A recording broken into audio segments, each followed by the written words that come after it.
자, 그러면 천천히 시작을 해 볼게요.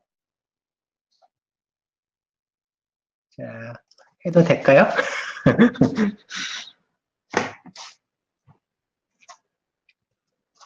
시작을 해 볼게요. 오늘은 아마 한 두 개에서 세 개에서 아마 그 정도 하게 될 것 같은데, 첫 번째 해야 될 내용은 저번 시간에 했던 그 인젝티드 샘플을 가지고 다시 시작을 할 거예요. 저번에 그 인젝티드 샘플에서 얘기했던 거는 뭐 이런 내용이 있었죠. 일단 출발한 거는 여기 보면 뭐 Z라는 클래스가 있어요. 다섯 번째 라인에 Z라는 이름을 가진 클래스가 있고 그 바깥에 인티저 타입의 Z라는 변수가 있는 상황에서 얘기를 시작을 했었어요. 그래서 이 클래스 내에서 이 Z라는 이 F라는 함수에서 Z라는 이름을 사용하게 되면 이 이름이 이 클래스의 이름이냐 아니면 변수 Z의 이름이냐 라고 하면서 얘는 변수의 이름이 아니라 클래스 이름이다 라고 얘기를 했었고요. 그 다음 템플릿 쪽으로도 똑같이 얘기를 했었죠. T1이라는 녀석이 있는데 T1이라는 템플릿이 있어요. 이 템플릿이 있는데 이 안에 T1이라고 썼을 때 이 T1은 뭐냐 뭐 이런 얘기를 했었어요. 근데 여기 이제 이 템플릿 쪽에는 두 가지 형태가 나올 수 있다라고 했습니다. 뭐냐면 하나는 그 T1이라는 이름이 템플릿 이름이 될 수도 있고 템플릿 자체의 이름이 될 수도 있고 그 다음에 또 하나는 그 템플릿이 현재 요 T1이 인스턴스가 되겠죠. 인스턴스가 됐을 때에 그 인스턴스의 이름이 될 수도 있다라고 얘기를 드렸어요. 그래서 저번 주에 얘기했던 내용은 클래스 이름이 그 내부에서 클래스 이름으로 사용되어진다. 그 다음에 템플릿은 두 가지 이름을 사용이 될 수 있다. 템플 자체 이름, 그 다음 템플릿이 인스턴스화된 이름, 이런 얘기를 했었는데, 이번 시간에 이걸 좀 더, 그 내용을 좀 더 들어갈 거예요. 자, 왜 요 얘기를 하는 거냐면, 자, 이렇게 한번 생각을 해봅시다.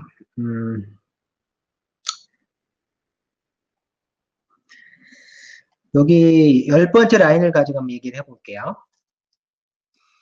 이 열 번째 라인에 있는 이 Z는 클래스 이름 Z라고 얘기를 했어요. 그 다음 변수 이름 Z가 아니고. 그런데 어떻게 해서 클래스 이름이 되느냐라고 했을 때는 약간의 고민이 좀 있어요. 무슨 얘기냐면, 그냥 우리가 그냥 상식적으로 배울 때는 어떻게 배우냐면, 열 번째에 있는 요 F라는 함수가 Z 속에 있으니까, Z 안에 있으니까, Z 속에서, Z 클래스 속에서 Z를 호출하게 되면 그 클래스 이름인 Z다라고 얘기를 하고 있지만, 실제로는 조금 다른 내용이 조금 있어요. 이걸 고민할 거리 조금 있는데, 그 부분을 얘기를 할 거예요. 한번 이렇게 생각을 해봅시다.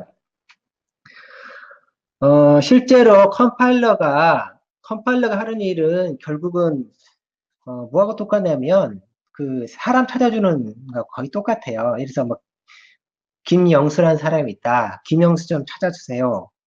그러면 그걸 찾아주는 일을 하는 것이 실제로 컴파일러가 하는 일이거든요. 실 따지고 보면. 여기서 말하는 그 영수라는 이름은 여기는 Z라고 하는 이런 이름이에요. 근데 내부적으로 어떻게 구성이 되어져 있냐면, 컴파일러가 구성할 때, 이 Z라는 이름을 구성할 때, 이 두 Z가, 여기는 Z, 요 Z는 어디에 있냐면, 같은 이름 테이블이 있어요. 이름 테이블에 들어가 있어요. 첫 번째 Z는 요 녀석, 두 번째 Z는 요 녀석이 들어가 있어요. 이렇게.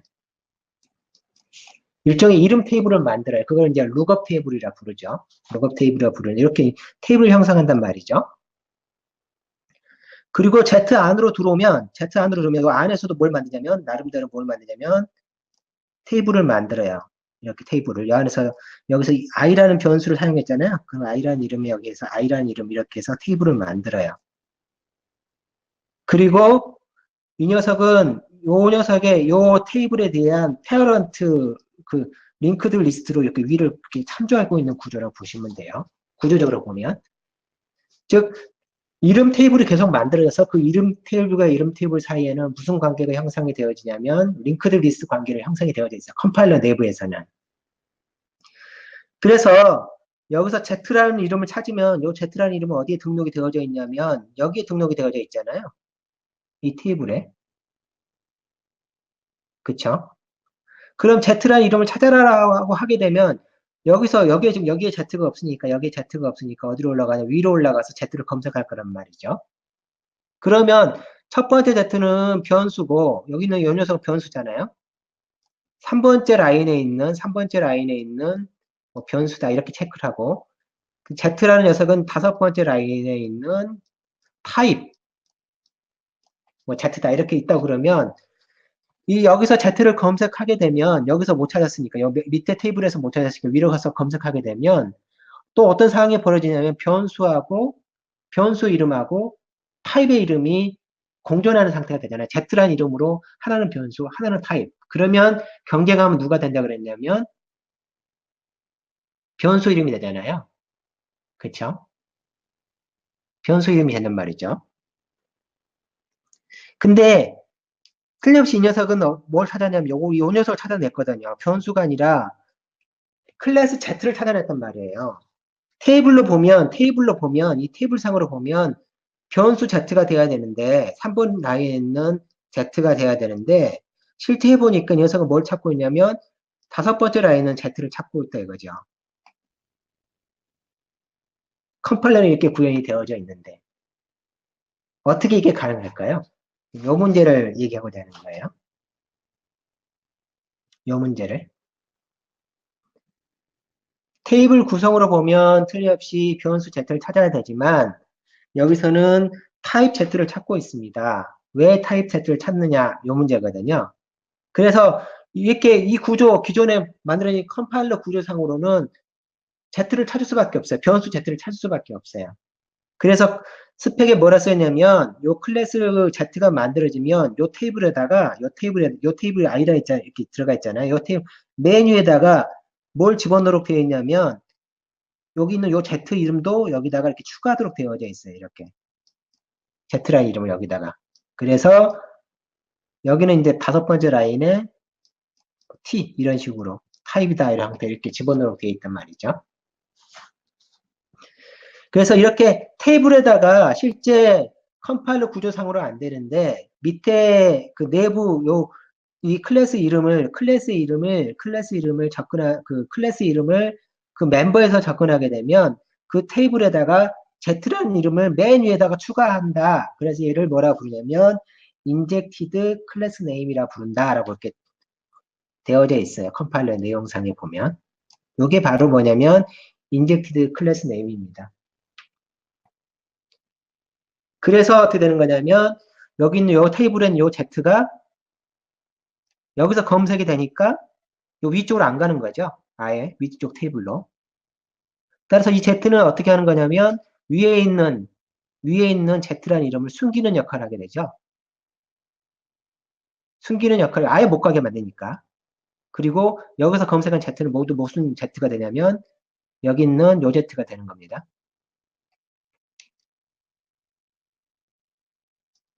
그러면 만약에 이 녀석을 요렇게 바꿔버리면 저녁에서부터 찾아라 Z를 하게 되면 이때 Z는 뭐가 되냐면 변수 Z가 되어버리죠. 왜냐하면 테이블상에서 찾는 위치가 여기서 이 테이블을 찾아라고 해버렸으니까 똑같이 요 관계에서는 변수가 우선권을 갖잖아요. 그래서 여기 있는 요 Z가 돼버리는 거예요. 근데 저녁에서 찾되 요 녀석을 찾아라. 저녁에서 찾되 요 녀석을 찾아라고 하고 싶으면 어떻게? 지금 이 상태는 오직 변수 Z만 찾게 되는 상황이잖아요. 클래스 찾아라라고 하려면 여기다가 이렇게 해서 이렇게 넣어주면 돼요. 그러면 이 녀석은 이제 다시 FT에서 이쪽으로 오죠. 이 스트럭처라는 키워드를 넣어주면 찾을 때 변수 Z가 아니라 타입 Z에서 찾아 이렇게 해줄 수가 있어요. 요거를 이제 elaborated 타입 이렇게 지정하는 거를 섬세한 elaborated라는 단어가 있죠. elaborated 타입이라고 부릅니다. 이렇게 지정하는 방법을. 이렇게 하게 되면 다시 타입으로 와요. 됐죠?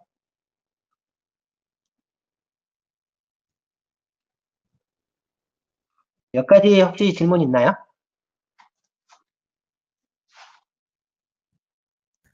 질문은 없지만 되게 명확하게 설명이 된 것 같아서 이해가 잘 되네요.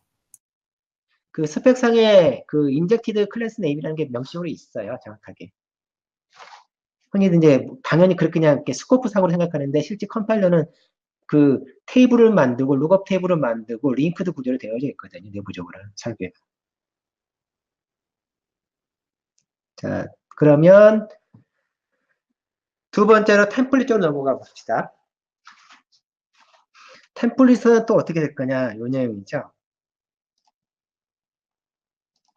템플릿도 한번 보면, 템플릿도 나랑 똑같이 요 테스트라는 함수가 호출되어지게 되면, 여기에 또 테이블을 만들겠죠. 요게. 자, 이렇게. 그 다음에 밖에서 요 외부에 이 전역에 있는 것도 이렇게 또 만들어질 거고요. 만들 때 대부분 이제 그 필요한 정보가 이 변수 이름이 여기 이제 식별자라 부르는데 아이덴티가 하나가 들어갈 거예요. 그래서 아까 인티저 K다라고 하는 이런 게 있다 그러면 요 K라는 이름이잖아요. 요 K라는 이름을 우리는 변수 이름이라고 부르는데 그 스펙상에서는 아이덴티파이어라 불러요. 식별자 이렇게 부릅니다. 그 식별자 네임이 들어가 여기에 일단. 그 다음에 요 식별자 네임이 몇 번째 라인에 선언되어져 있는지는 그 라인이 필요하겠죠. 내부에 필요한 그 테이블을 만든다 그러면. 그 다음에 요 녀석이 선언되어져 있는데 타입이냐 변수냐 변수냐 타입의 이름이냐 뭐 그런 요거 이렇게 이런 정보들이 이렇게 구성이 될 거예요. 이렇게 어쨌든 그래요. 그런데 일반적으로 모든 그 DB 테이블은 우리가 그 DB 같은 걸 만들다 보면 타입을 결정 못해서 이렇게 널 값을 넣는 경우도 있죠. 그러니까 예를 들어서 이게 Z라는 녀석이 있는데 이 Z라는 녀석이 17번째 라인에 정의가 되긴 됐는데 얘가 변수인지 타입인지 몰라 이런 경우도 있을 수가 있어요. 실제로는. 그러니까 처음에는 그런 개념이 변수는 변수지 변수일 수도 있고 아닐 수도 있어. 뭐 이런 얘기는 말이 안 되잖아요. 그렇죠? 그렇지만 템플릿이라는 녀석이 추가되면서부터는 템플릿 그 내용상에서 얘가 변수인지 타입인지 아니면 함수 이름인지 뭐 그거를 결정하지 못하는 상황도 벌어져요. 이제부터는. 그러니까 기존까지는 템플릿이 없을 때는 명확하게 딱 떨어요. 기면 기고 아니면 했는데 템플릿이 딱 들어오면서부터는 결정하지 못하는 값이 들어올 수도 있어요. 일단. 그리고 여기 T1이라는 이름이 여기도 T1이라는 이름이 여기 들어가면 여기에 뭐가 들어가냐면 T1이라는 이름을 이렇게 인젝티드 되겠죠. 근데 인젝티드는 정확하게 T1이라는 정확한 이름은 실제 템플릿 이름이잖아요. 그쵸? 그래서 얘는 템플릿이 아니라 정확하게 여기에 T가 인티저가 들어온다 그러면 인티저 이렇게 들어가겠죠. 인티저 이런 이름으로 들어가겠죠. 인티저 이렇게. 왜냐면 여기 있는 이름은 뭐냐면 그 클래스 이름이 인젝티드 되는 거잖아요. 그래서 여기 들어간 요 녀석은 뭐가 되는 거냐면 클래스 이름이 들어가는 거예요. 여기에는. 그러면 이 템플릿 T1은 클래스 이름이 아니라 템플릿 이름이잖아요. 템플릿 이름은 어디에 남아있게 되냐면 이 전역에 여기에 남아있게 되거든요. 위에 테이블에 뭐가 남아있냐면 이 클래스 이름 여기에 남게 돼요. 템플릿 이름 자체는 위에 테이블에 남고 그 다음에 인스턴스가 되면서 인티저든 더블이든 받겠죠. 받은 그 타입은 여기에 들어간단 말이에요. 두 개 갈라져요. 여기서부터는. 테이블을 자체에서 템플릿 이름은 여기에 들어가고 그 다음에 클래스 이름은 여기에 들어갑니다. 일단. 그런데 여기서 이렇게 써버리면 검색할 때 T1 자체는 이름이 지금 여기서 T1이라고 이렇게 쓰게 되면 요 T1이라는 녀석은 요 이름을 찾게 되면 여기는 인스턴스 이름이지 템플릿 이름이 아니죠. T1이 아니잖아요. 들어간 건 T1 꺽쇠 떡세 인티저가 들어가 있는 타입이거든요. 예를 들면 구체적인 타입이 돼야 되거든요. 그럼 요 T1은 자체 이름은 클래스 이름이 아니니까 어디로 가야 되냐? 여기로 가야 되잖아요. 원래 위치로 가야 되잖아요. 똑같은 이름 여기 있지. 여기 이름과 다르니까. 그렇지만 이렇게 쓰게 되면 자동적으로 얘는 뭘 해주냐면 얘다 판단을 해줘요. 이렇게. 컴파일러가. 여기는 요 T1은 템플릿 이름이 아니라 현재 인스턴스가 되고 있는 녀석의 이름이다라고 얘기를 하는 거죠. 그래서 요 녀석을 찾도록 해주는 거예요. current instantiation. 현재 인스턴스가 되는 타입의 이름을 T1으로 보는 거예요. 그렇지만 23번째 라인에서는 어떤 이상이 벌어지냐면 여기 T1은 얘가 아니라 올라가서 위에 있는 요 템플릿 이름을 찾게 되는 거예요. 이 녀석은. 22번째 라인에 있는 거는 현재 인스턴스가 되는 클래스의 이름이고 23번째에 있는 T1은 템플릿의 이름이고 이렇게 되는 거예요. 자, 그런데 만약에 이런 상황이 벌어지면 어떻게 하냐 이거죠. 예를 들어서 샘플이 어디 있을 거 없나? 만약에 이 구문상으로 이게 T1이라는 이름이 둘 중에 어느 거인지 판단하지 못하는 상황이 벌어질 수도 있거든요. 판단하지 못하는 상황이. 예를 들면 예를 들어서 이렇게 볼까요? 클래스 ty가 있어요. 근데 얘가 템플릿이에요. 근데 인자를 받기를 템플 인자를 다시 받는 타임 네임 뒤에 클래스 유유 이런 받는 거라고 해봐봐요. 이렇게 템플릿 하나 더 들어가나 템플릿 이렇게. 그러면 이 녀석은 요 T1과 같은 타입을 받을 수가 템플릿 클래스를 받을 수가 있는 상황이잖아요. 그럼 여기서 이렇게 예를 들어서 TUI에 여기다가 TU1을 쓰게 되면 이렇게 쓰게 되면 이 T1을 뭐로 볼 수 있느냐, 뭐로 봐야 되느냐라는 상황이 벌어지거든요. 왜냐하면 T1이 이 상태에서는 보면 이 코딩상으로 보면 당연히 T1은 템플릿을 받는 거니까 T1은 템플릿 이름이 돼야 될 거라고 생각하지만 막상 해보면 얘는 뭐로 인식하냐면 아마 요 인스턴스화 된 요거로 봐버리거든. 왜냐하면 이렇게 할 수도 있잖아요. 예를 들어서 TTY라고 하는 녀석이 있는데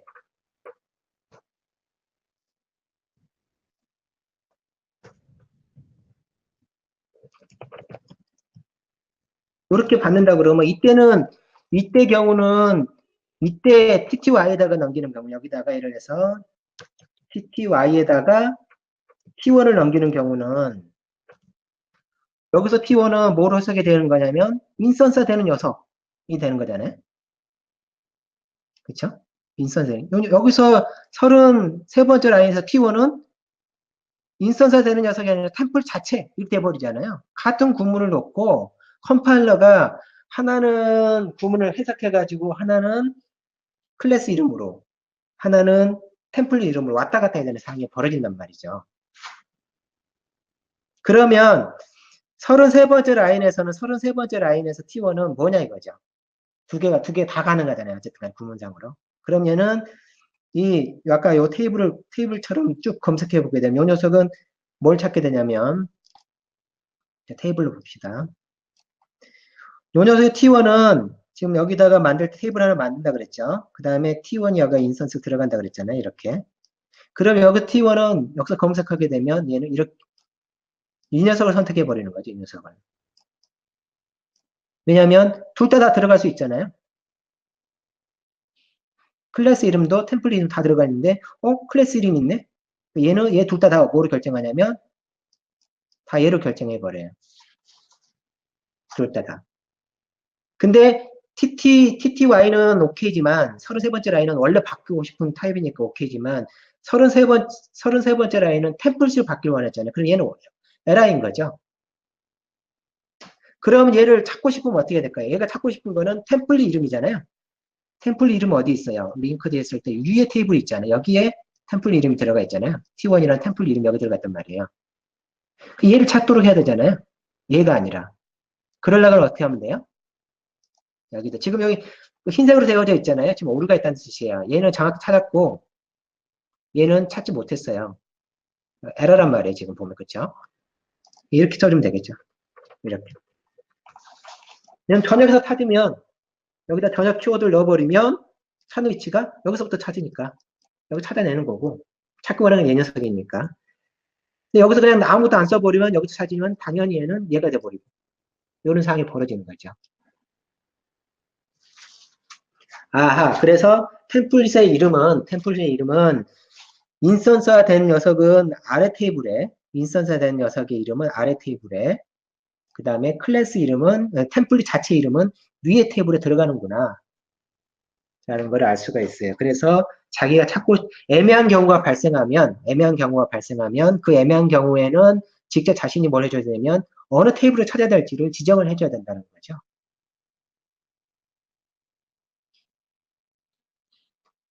됐죠?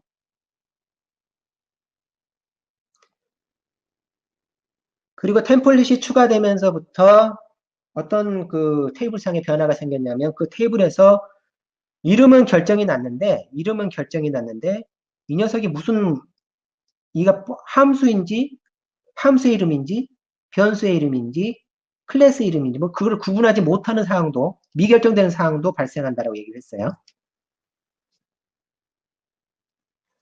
스트럭처를 여기요. 요거는 스트럭처 이게 템플릿이잖아요. 여기서 T1은 템플릿이니까 못 쓰겠죠. 여기는 스트럭처를 쓰지를 못하겠죠. 스트럭처가 아니니까. 여기서의 이 T1은 템플릿의 이름이 원하는 거지 스트럭처가 아니니까. 네, 됐죠? 그래서 만약에 어떤 그 위치에서 어떤 그 식별자 이름에 대해서 결정하지 못하는 상황이 벌어지면 그러한 이름들을 뭐라 부르냐면 디펜던트한 이름이라 불러요. 뭔가에 의존을 하고 있어서 계산을 못한다는 거죠. 뭔가 다른 게 결정이 돼야지. 근데 어떤 Z라는 그 이름이 등장했는데 얘가 뭔지 몰라요. 모른다는 소리는 얘가 뭔가에 의존하고 있기 때문에 모르는 거잖아요.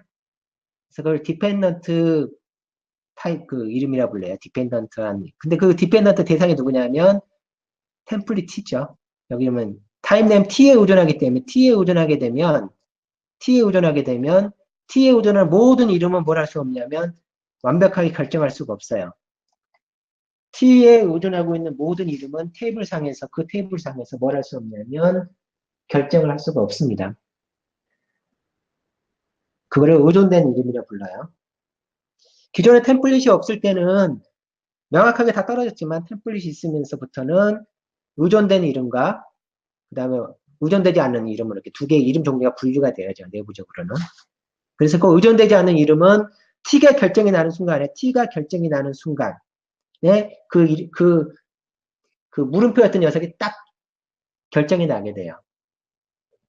T가 그 결정이 나는 순간은 인스턴스화 되는 순간이죠. 클래스 템플릿이 인스턴스화 되는 순간에 T가 결정이 나는 거잖아요. 그쵸? 그러니까 인스턴스 되는 순간에 걔 물음표 부분이 다시 확정이 되어집니다. 그거는 이제 다음 주에 얘기를 드릴게요. 몇 가지 됐나요? 여기도 뭐 별 생초를 했네요. 여기도 그 C를 접근 못하니까 여기는 C잖아요. 근데 얘가 X가 템플릿을 원할 거예요. 템플릿 원하니까 앞에가 템플릿이었는데 에라인 거죠. 아까 스트럭처처럼 여기다 템플릿 대신 스트럭처 대신 이렇게 쓰면 될 거라고 생각했는데 에라인 거죠. 그 다음에 얘는 지금은 에라 아니에요. 그 55번째 라인은. 요거는 그 이게 뭐 얘기하는 거냐면, 어, 그, 디짓 그래프라고 하는 게 있는데, 그거 관련된 거예요. 예전에 에라였는데 지금 에라 아니에요. 그렇죠? 그래서 요 두 개는 지금은 둘 다 에라가 아닙니다. 그러나 아마 요 녀석은 에라일 거예요. 보면 에라인 거는 여기 그 색이 X가 하얀색이 되어 있잖아요. 예, 에라인 거죠. 그래서 밑에서 템플 위로 치고 올라오려니까 못 올라오는 거죠. 이렇게 해서는. 자, 그런 식으로 결정이 나도록 되어져 있어요. 혹시 인젝티드 네임에 대해서 질문이 있으신 분 질문을 하시고 없으면 다음 파트로 넘어갈게요.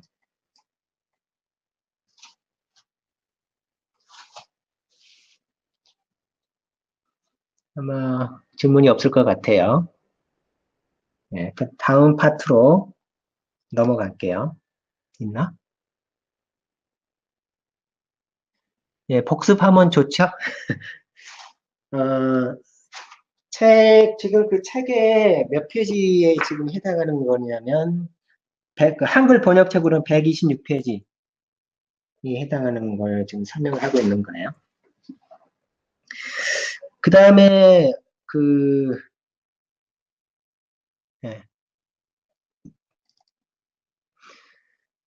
ADL 쪽에도 원래 그 설명 조금 할 게 있는데, 우리가 그 ADL을 알잖아요. 예를 들어서, 어, 네임스페이스, Z 3개짜리, 여기다가 보이드 테스트에 인티저를 받는 이러한 함수가 있고요.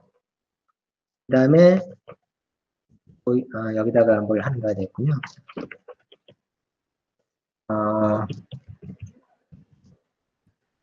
미넘에서 하여튼 이렇게 대충 넣어 있다고 합시다. 이렇게 있다고 하면 이 녀석의 인자를 이렇게 쓰는 경우 이런 경우가 있고 테스트에 인티저에 이런 경우가 있다. 몇 번을 쓰나 안 쓰나 상관은 없겠군요. 이렇게.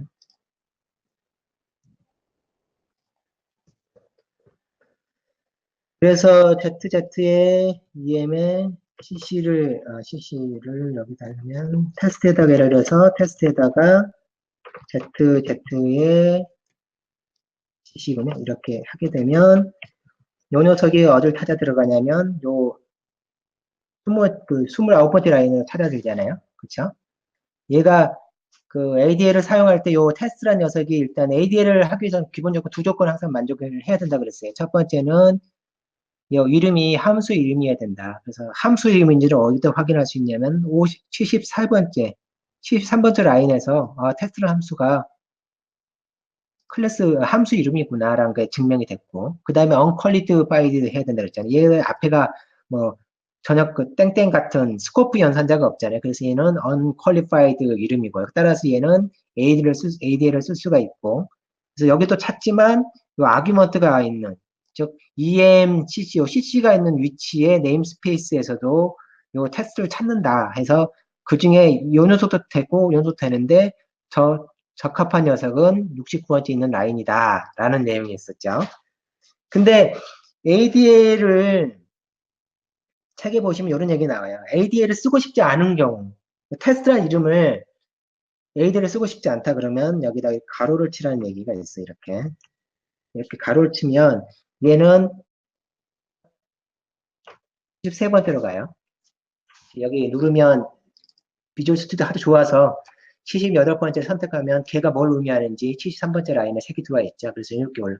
그래서 이 클래스 함수 이름에다가 가로를 써버리면 그 ADL을 쓰지 마라라는 의미가 돼요.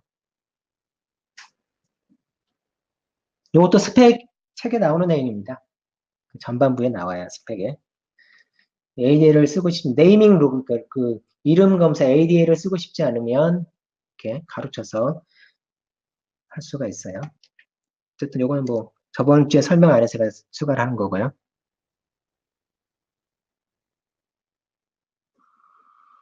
네, 하여튼 여기서 가로는 그겁니다. 그 네이밍 함수 이름에 가로치는 거는 그 룩업 룰을 바꾸는 거예요.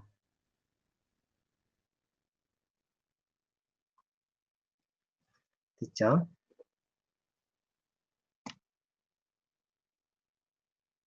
크게 쓸 일은 없을 것 같아요. 주변에서는. 그 다음에 레이지 쪽 예를 들어가 볼게요. 음, 템플릿이 가지고 있는 특징들 중에 뭐 굉장히 중요한 특징인데 잘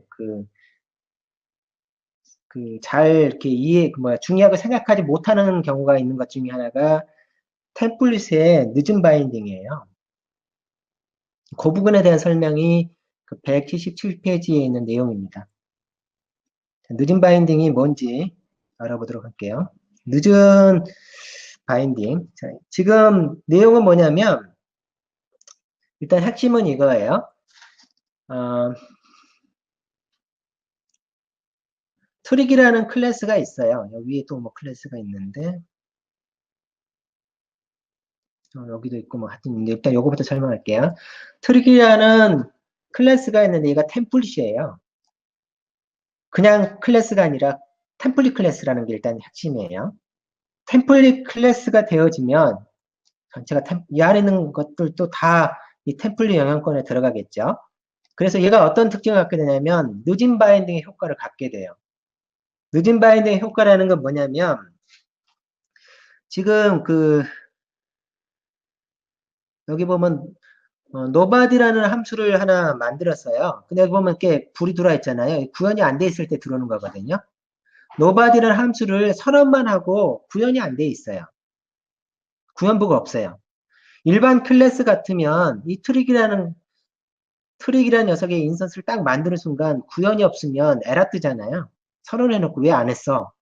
가상함수가 아닌 다음에 순수 가상함수가 아닌 다음에 그런데 템플릿은 이렇게 하고 써도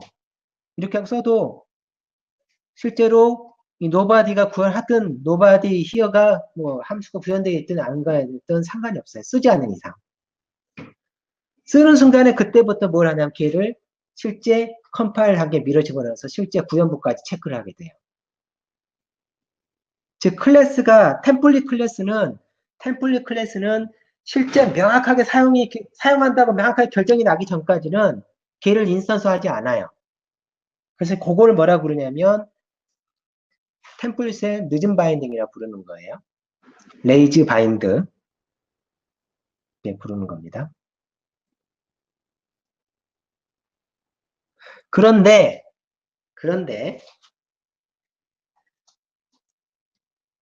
이 트릭이라는 게 인스턴스가 되는 순간에 여기 보면 딱 인서 딱 됐잖아요. OK라는 변수 딱 만들어졌잖아요. 만들어지면 메모리상에 OK가 딱 있어야 되잖아요. 메모리가 딱 OK라는 녀석 딱 있어야 되잖아요. 그쵸? 그래서 메모리에 특정한 크기를 갖고 있어야 되거든요. 특정한 크기를. 그 크기가 나야 되는, 그러니까 OK라는 변수가 쓰기 위해서는 그 크기의 결정이 나야 되잖아요. 그래서 크기에 영향을 주는 모든 요소는 늦은 바인딩의 대상이 아니에요. OK를 만들 순간에 걔들도 그 크기와 관련된 녀석은 싹 만들어버려요. 예를 들면 버추얼. 버추얼 함수는 어떻게 돼요? 버추얼 함수는 가상함수 테이블을 만들었잖아요. 그럼 사이즈 오브 하게 되면 사이즈 오브 트릭 만들면 사이즈가 달라지잖아요. 그렇죠? 즉 버추얼 함수는 뭐에 연관을 맺고 있냐면 사이즈에 연관을 맺고 있어요. 트릭이라는 녀석 메모리 딱 잡으려 그러면 최소한 메모리까지 잡아줘야 되니까 그것까지는 해야 되는 상황이니까. 그러니까 가상함수는 뭐가 될 수 없냐면 늦은 바인딩을 할 수가 없습니다. 일단 그 다음에 요건 어떨까요? 26번째 라인에 있는 스트럭처 뭐 이게 요 선언되어 있는 거. 요 녀석은 선언이잖아요. 선언은 사이즈와 관련이 없잖아요. 그쵸? 사이즈와 관련 없어요. 그러니까 얘는 안 만들어져요. 이 스트럭처라든지. 그렇지만 요 녀석을 일단 만들어지겠네요. 26번째, 23번째 있는 가상함수는 만들어지겠네요. 사이즈와 관련이 있으니까. 요 녀석은 관련 없으니까 없어도 돼요. 당장 필요하지 않아요. 얘들도 마찬가지고요. 하나가 요거는 익명 유니언은 이게 그냥 유니언이 아니라 익명 유니언, 이름 없는 유니언. 이름 없는 유니언은 여기다 선을 하게 되면 요 녀석들이 다 어디로 튀어나오냐 밖으로 튀어나와요. 사이즈에 영향을 줘요, 이 녀석은. 유니언은 그냥 유니언 이름 없는 타입으로 선언된 녀석, 이름 없는 녀석들은 다 누구에 영향을 주냐면 그 이름 없는 녀석을 포함한 녀석에다가 사이즈를 변동시키는 역할을 해요, 항상. 그렇기 때문에 30번째 라인은 다 인스턴스가 됩니다. 익명 애들은 익명으로 들어가 있는 녀석들은 다 인스턴스가 돼요. 특히 이 유니언으로서 이렇게 익명으로 하게 되면 익명으로 한 이 익명 유니언을 포함하는 클래스, 즉 여기 트릭이죠. 트릭이 익명 유니언을 포함하고 있잖아요. 익명에. 요런 타입을 뭐라 부르냐면은 얘를 버라이언트 타입이라고 불러요. 타입 종류 중에 버라이언트 타입이라고 부릅니다. 익명 유니언이 하나로 포함이 되어지면 걔들은 버라이언트 타입이라고 불러요. 그 표준 라이브러리에 들어간 버라이언트하고 이름은 똑같은데 타입 구분상으로 얘는 버라이언트 타입이라고 부릅니다. 어쨌든 얘는 인스턴스가 돼요. 이 템플릿이 가지고 있는 템플릿 클래스가 가지고 있는 가장 큰 장점 중에 하나는 쓰지 않으면 그리고 그 녀석이 크기에 영향을 주지 않으면 이 녀석들은 사용하지 않으면 다 컴파일에 싹 빠져나가고 쓴 것만 딱 툭툭 장착이 되는 특징을 갖고 있어요. 쓰지 않으면 아예 비용을 지불하지 않고 용량도 늘어나지 않고요. 뭐 실행 파일의 크기도 늘어나지 않고 메모리도 확보하지 않을 필요가 없어요. 사용하기 전까지는. 사용하는 순간 쫙 하고 걔는 영향력을 행사하게 돼요. 근데 이게 마치 뭐하고 비슷하냐면 그 우리가 그 사용하고 있는 것들 지금 최근 11 스펙에 추가된 람다하고 비슷해요. 그런 뉘앙스가. 람다도 그 구문을 딱 쓰는 순간, 그걸 지나는 순간 그 녀석이 인스턴스가 되거든요. 클래스 템플릿도 쓰지 않으면 인스턴스가 되지 않아요. 쓰는 순간 인스턴스가 돼요. 그래서 나중에 좀 그 들어가 보면 알겠지만, 나중에 다음 책 좀 하게 되면 알겠지만, 이 늦은 바인딩을 이용한 대표적인 기술이 템플릿 메타 프로그램 쪽에 있는 메타 프로그램 람다가 있거든요. 메타 프로그램 람다를 만들 때에 여기 늦은 바인딩이 핵심 기술이 돼요. 쓰지 않으면 아예 없어지고 쓰는 순간 팍 만들어지고요. 그래서 나중에 이제 그 메타 프로그램 람다 배울 때 늦은 바인딩이 어떤 영향력을 행사한다는 것을 알게 될 거예요. 그리고 이 녀석은 지금 제가 말한 늦은 바인딩은 나중 가면 다른 코딩에서 영향을 줍니다. 굉장히 중요해요. 쓰지 않으면 아예 만들지 않는다는 거. 그거를 체크하시면 돼요. 됐나요? 혹시 몇 가지 질문 있나요? 여기서 버라이언트 하다고 표현을 하는 게 유니온의 사이즈가 늦게 결정돼서 그런 건가요? 버라이언트 타입이라는 거요? 네, 스펙에 명시되기를 그렇게 돼 있어요. 뭐냐면 특정 클래스가 익명의 유니언을 포함하면 걔는 버라이언트 타입이다라고 돼 있어요. 스펙상에. 그렇게 돼 그럼 있어요. 이제 익명의 유니온이기만 하면 되고 유니온 안에 어떤 멤버가 있거나 뭐 다른 거는 전혀 상관이 없는 거군요. 네, 익명 유니언을 하나라도 포함을 하면 조건이. 네, 알겠습니다. 나중에 한번 뭐 is 버라이언트 타입 이렇게 체크하는 그 메타 프로그램이 있다 그러면 그걸 체크할 수 있어요. 쉽게 말하면. 있나 모르겠는데 지금 아직 추가 안 됐을 것 같은데 어쨌든 그래요. 원래 버라이언트 타입은 그 썸 타입이잖아요. A거나 B거나. 네. 네. 그런 속성을 이 트리키가 가질 수 있다는 소리예요. 트리키가 그런 속성을 갖기 때문에 마치 그런 거죠. 원래 익명 유니언 자체가 버라이언트 타입이거든요. A거나 B거나 온라인이거나 음, T거나 그럼, 원래 그런 그러면 약간 예, 버라이언트가 전염됐다라고도 표현할 수 그렇죠. 있겠네요. 네, 맞아요. 그 개념이에요. 버라이언트가 전염이 된 타입이라 해서 전염성이 강한 타입인 거죠. 네, 이해했습니다.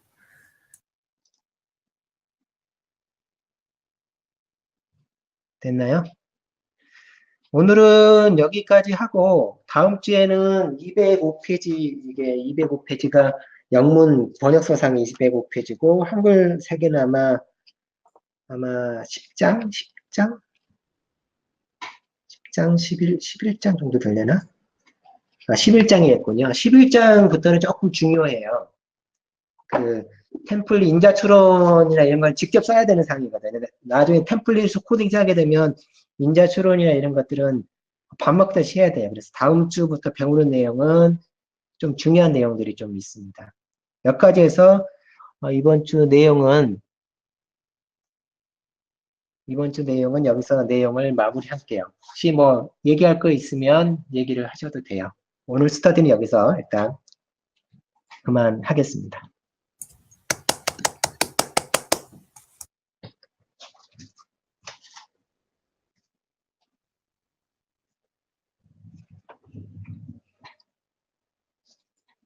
네. 다들 마이크가 그 동아시에는 없는 것 같아요. 그죠? 네, 그 다음에 14일 시간 되시는 분 수원으로 운동하러 오세요라고 써놨네요. 14일이 일요일이군요. 그 일요일 날은 거의 일요일이나 토요일은 거의 그 시드짐에서는 거의 그 운동을 하거든요. 그래서 운동하시려고 하시는 분은 오시면 돼요.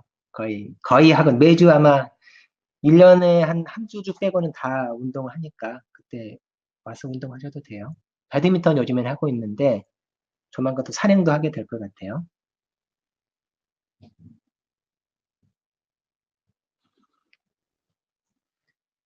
질문 없으면 여기서 마무리를 할게요. 수고하셨습니다. 수고하셨어요.